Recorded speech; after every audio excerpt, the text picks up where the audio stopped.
Installé à Thonon-les-Bains, en Haute-Savoie, après une longue expérience dans la plasturgie, constatant les contraintes imposées par les filières de revalorisation, ayant pressenti une possibilité de réduire les coûts de production, ils mettent en place des techniques alternatives lui permettant de se passer des cols. Aujourd'hui, ils mettent en place le label Zéro Colle. Durablement Vôtre, en partenariat avec Oikos Communication, activateur de développement durable. Christian Bonniveau, bonjour. Bonjour. Christian Bonniveau, on va parler des cols aujourd'hui, alors pas d'école, des apostrophes école, on va tout de suite préciser les choses pour que nos auditeurs ne soient pas perdus dans notre entretien. On va bien parler des cols, cet objet qui permet justement d'en coller deux entre eux, en général, ou plusieurs, colle synthétique, colle naturel. Vous êtes devenu aujourd'hui un spécialiste pratiquement de la chose, c'est sans doute lié aussi à votre passé de chef d'entreprise dans ce domaine-là. Comment peut-on définir, Christian Bonniveau, aujourd'hui une colle ? Bien, une colle est un composé qui est destiné à assurer une liaison permanente entre deux éléments au minimum. Et une colle peut donc être de nature très variée, selon qu'il s'agisse d'une colle synthétique ou d'une colle naturelle. Alors, les cols synthétiques, Christian Bonniveau, c'est en fait des dérivés du pétrole, tout simplement. Tout à fait, tout à fait. En ce qui concerne les cols synthétiques, c'est tout à fait ça. Alors, on peut imaginer que quand on entend colle naturelle, ça paraît beaucoup plus sympathique parce qu'on entend le mot nature. C'est ça, il y a cette connotation sympathique, naturelle. Après tout, voilà, on ne craint rien de la part de la nature. Alors que non. Alors que non. Une colle naturelle peut être une colle d'origine animale. Donc des colles qui vont être obtenues à partir de la cuisson de carcasses animales, de la cuisson de peaux de lapin, d'arêtes de poisson, que sais-je encore. En fait, c'est toute la filière de l'équarrissage, tout simplement. Voilà, une bonne part de cette filière-là aboutit dans la fabrication de colle, de gélatine et de colle, les colles étant issues de ces gélatines, du collagène. Et aujourd'hui, on trouve la colle, finalement, à bien y réfléchir, à peu près partout dans notre environnement, Christian Bonniveau. On trouve de la colle absolument dans tout ce qui nous entoure, et bien souvent dans tout ce que l'on porte sur nous. Par exemple. Ça commence par les chaussures, mais aussi nos vêtements. C'est vrai, Christian Bonniveau, maintenant que vous en parlez, quand il nous arrive bien sûr d'avoir une chaussure un peu défectueuse, si on a la curiosité désosser pour le coup une chaussure, ce n'est qu'un assemblage quelque part de colle. On s'aperçoit que les pièces constitutives des chaussures sont collées effectivement. Donc essentiellement les vêtements, mais aussi le mobilier, le bâtiment, certains matériaux de construction, notamment des panneaux de bois, des panneaux de bois reconstitués, le mobilier, tout ce qui nous entoure à l'intérieur de l'habitation. Et ça peut être aussi des jouets avec lesquels nos enfants s'amusent, des emballages, énormément de choses du quotidien. Et alors, évidemment, aussi, la présence et la source originelle parmi ces colles naturelles, on trouve bien sûr le latex issu de l'EVA. Effectivement, comme vous le dites, ce sujet de l'EVA culture fait couler beaucoup d'encre et de salive. Je tiens à vous dire, contrairement à ce qui est répandu dans une certaine presse, que je ne peux pas être contre les emplois qui vont être créés, encore moins le développement de mon département en partie et du Gabon en général. C'est le produit, l'EVA, qui ne trouve pas l'assentiment des populations du Haut-Tem, simplement parce que le Wellington, qui a été le grenier agricole du pays, a eu une amère expérience de l'EVA. Là où est planté l'EVA, plus rien ne pousse. Nous avons eu quelques précédents. C'était de petites plantations de moindre envergure. La plus grande peut-être pour les planteurs villageois serait peut-être de l'ordre de 5-6 hectares. Nous avons également la société EVA Gabon à l'époque, aujourd'hui SIAT, qui a, je crois, plus de 1000 hectares. Mais aujourd'hui, nous parlons de plus de 40 000 hectares. Je dis bien 40 000 hectares. De mémoire de Gabonais, on n'a jamais vu une plantation agro-industrielle de cette dimension. C'était la voix de Bertrand Zidi, député à ce moment-là du Volem-Tem. C'est au Gabon qui s'exprimait il y a quelques années sur Radio Gabon précisément, À propos, Bertrand Bonniveau, de la culture d'EVA. Ce monsieur prend des risques en s'exprimant de cette façon-là. Oui, tout à fait. Tout à fait, ça va à l'encontre de ce qui a été prévu par le gouvernement de son pays, c'est-à-dire d'étendre, d'installer sur le territoire des superficies énormes destinées à l'EVA-culture. Parce que là, on parle de dizaines de milliers d'hectares, c'est plus des petites plantations comme il y a pu y en avoir par le passé. Est-ce qu'on peut faire un parallèle, en tout cas dans la problématique, Christian Bonniveau, avec l'huile de palme ? C'est tout à fait la même démarche. On peut faire le parallèle, sachant que bien souvent, ce sont les mêmes sociétés multinationales qui sont derrière ces cultures.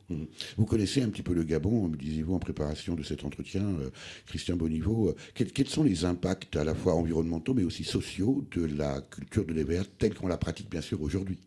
Alors, les impacts sont multiples. Dans un premier temps, la première chose qu'on va pouvoir constater, c'est forcément une déforestation.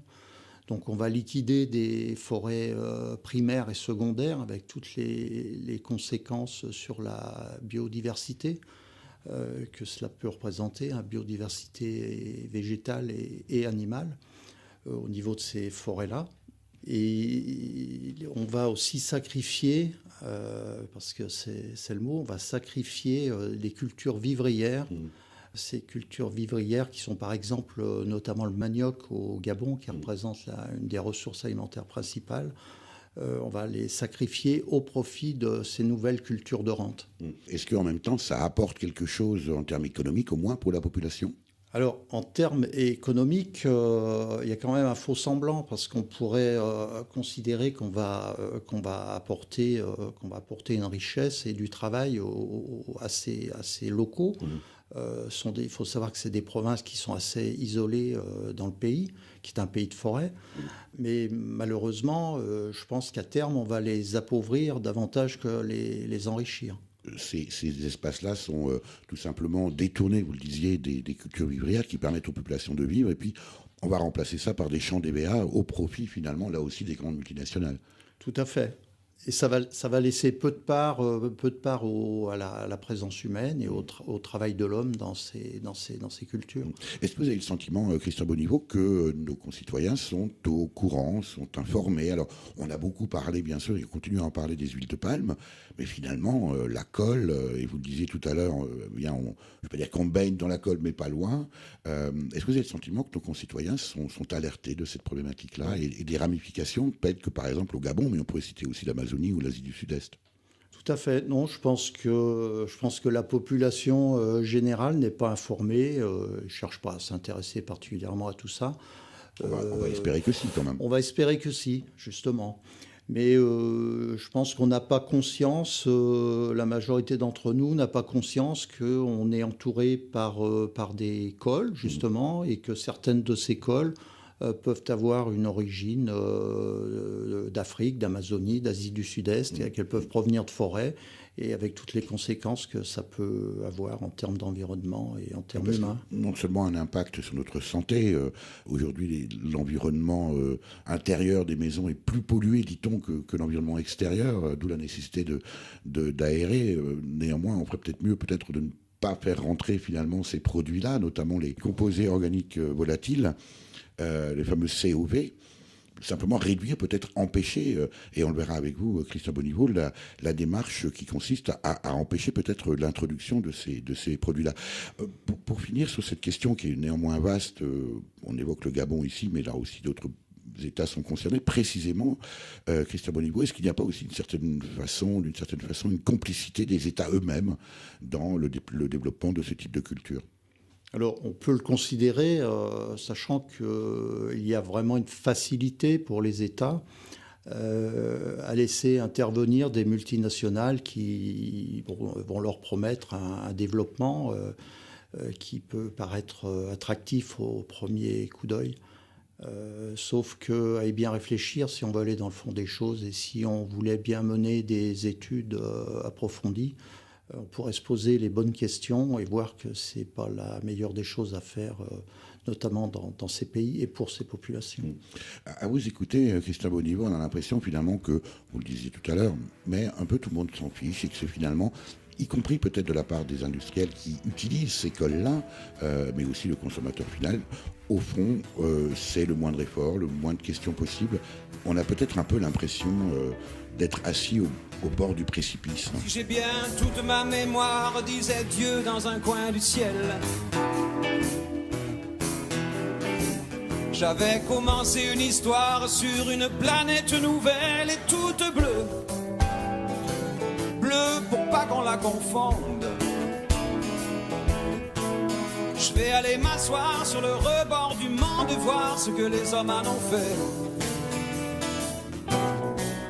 J'y avais mis des gens de passage et j'avais mélangé les couleurs. Je leur avais appris le partage, ils avaient répété par cœur, toujours, tous toujours dans la même ronde. Je vais aller m'asseoir sur le rebord du monde et voir ce que les hommes en ont fait. Et allez!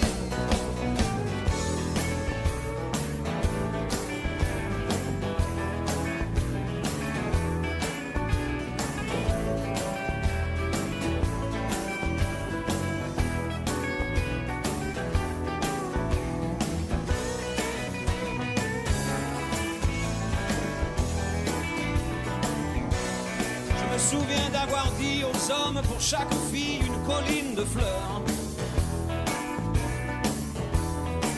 Et puis j'ai planté des arbres à pommes où tout le monde a mordu de bon cœur. Et partout, partout, des rivières profondes.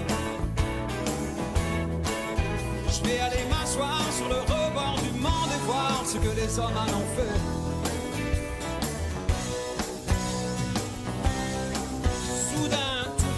S'arrête, il paraît que les fleuves ont grossi. Les enfants s'approchent, s'inquiètent, demandent pourquoi tous ces bruits, sans doute. Dieu et sa barbe blonde. Dieu qui s'est assis sur le rebord du monde et qui pleure de le voir tel qu'il est.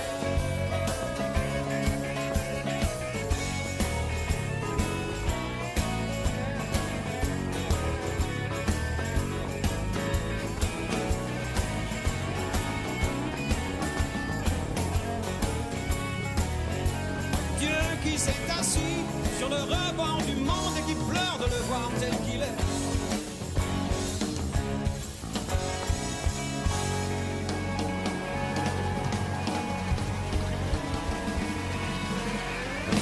Durablement vôtre, en partenariat avec les radios associatives de Lorraine. Christian Bonniveau, on comprend assez aisément le choix musical, ou votre choix musical de cette chanson pour illustrer notre entretien qui porte sur le label que vous avez créé, Zéro Colle, assis sur le rebord du monde de Francis Cabrel. Oui, voilà, Francis Cabrel pose un constat.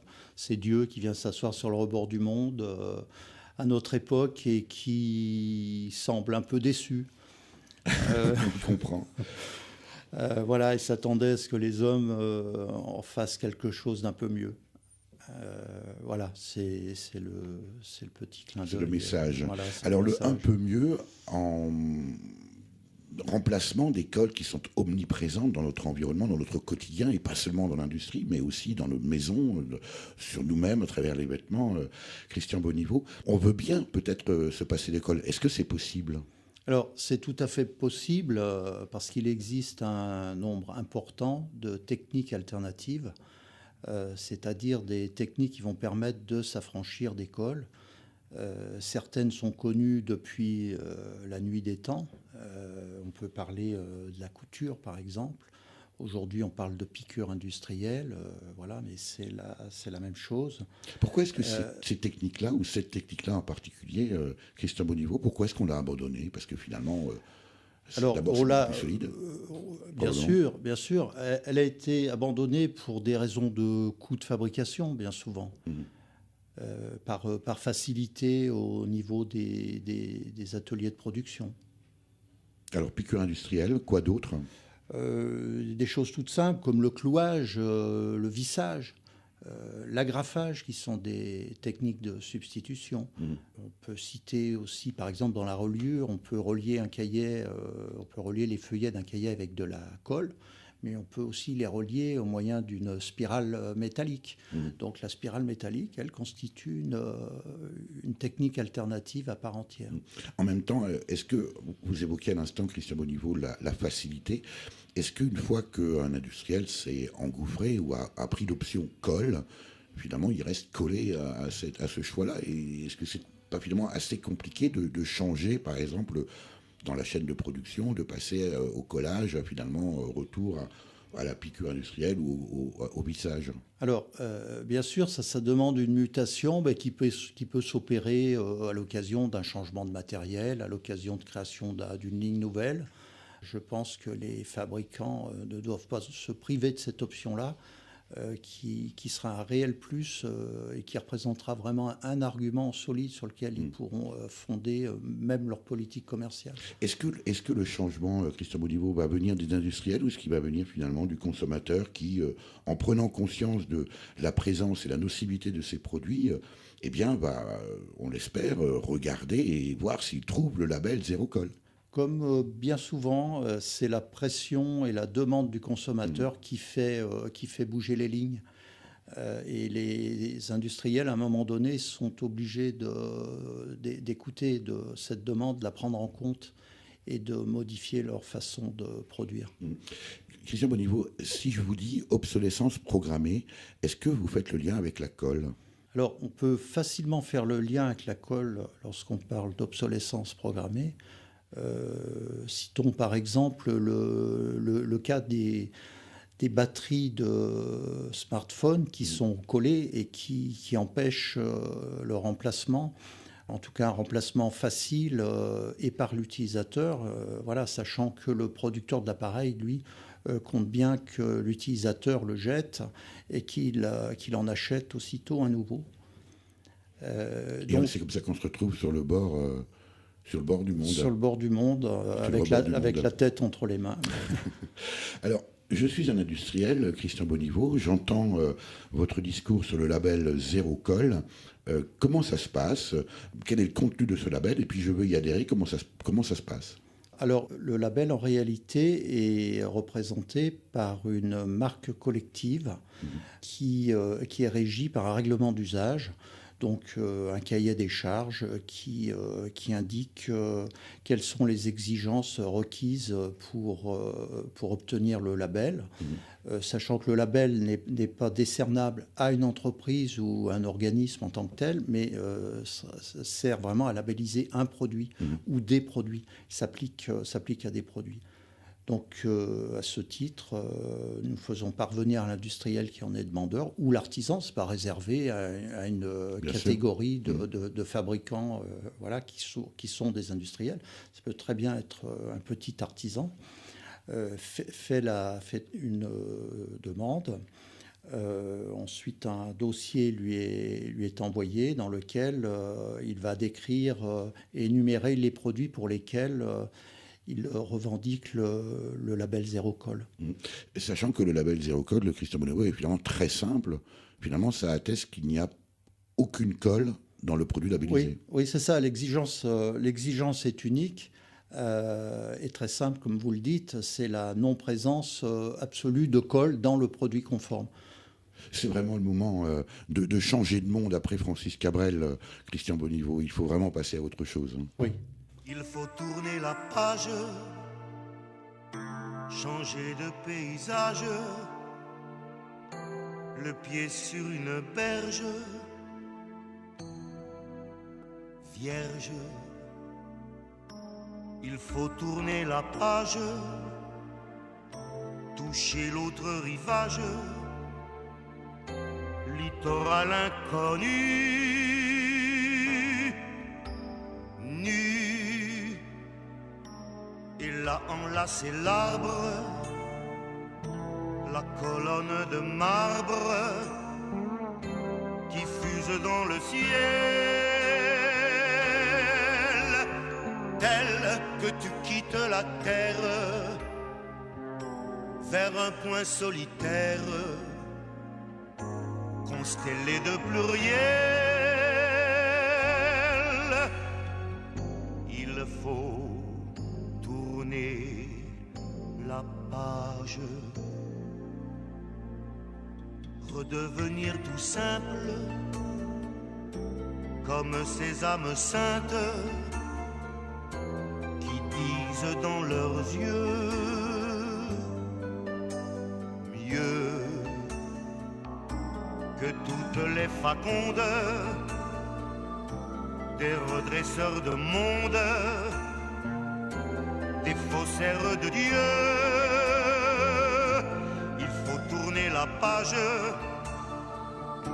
jeter le vieux cahier, le vieux cahier des charges. Oh yeah, il faut faire silence, traverser d'une lance qui fait saigner un sang blanc. Il faut tourner la page, aborder le rivage. Durablement vôtre, Éric Mutschler. Christian Bonniveau, on a bien compris qu'avec le label Zéro Colle, vous la tournez la page. Est-ce qu'il n'y a pas toujours un risque de, finalement, dans tous ces labels qu'on voit un peu fleurir, la crainte pour le consommateur de se dire, bon, tiens, voilà encore un nouveau label, un label privé? Oui, c'est peut-être le risque. Celui-ci a le mérite d'être clair, d'informer clairement sur la nature et la composition, exactement la composition du produit. Il va assurer au consommateur qu'il achète bien un produit qui est exempt de colle et un produit donc sûr pour tout un tas de raisons sanitaires, environnementales et même pour des considérations de recyclage ultérieur. Comment vous êtes accueilli et comment est accueillie votre initiative, Christian Bonniveau, par exemple, l'industrie ou le lobby de la colle qui, j'imagine, est assez puissant? Alors, le lobby de la colle, je n'en sais rien. Je pense que ça ne leur fait pas plaisir. Forcément, ceci dit, voilà, la démarche est faite pour conquérir un maximum d'entreprises qui vont être sensibilisées à ce sujet. Ils vont s'engager dans une démarche volontaire de progrès en prenant comme critère l'évolution de leur production vers une production zéro colle.